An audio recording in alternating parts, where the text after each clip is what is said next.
नमस्कार प्रणाम रउआ लोग के स्वागत बा हमारा यूट्यूब चैनल में।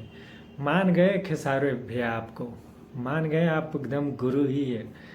जो काजल राघवानी के साथ आपका जो वीडियो शॉर्ट वीडियो वायरल हो रहा है बहुत ही ज़्यादा, और आप जितने भी कलाकार है सारे कलाकार एक जगह इकट्ठा हो गए और आप लोग सब कुछ एंजॉय कर रहे हैं। चलिए भगवान से ही विनती है कि सब कुछ अच्छा रहे और ऐसे ही आगे आगे और भी अच्छे वीडियो आते रहें और भी नया नया अच्छी खबरें मिलते रहें अपनी भोजपुरी इंडस्ट्री में।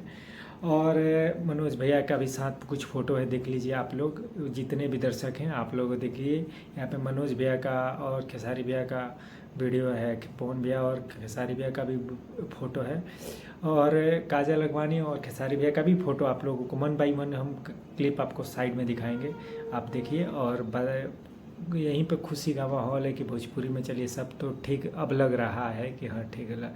चलिए आप लोगों से अगले खबर के लिए हम अभी जा रहे हैं। ठीक है, प्रणाम।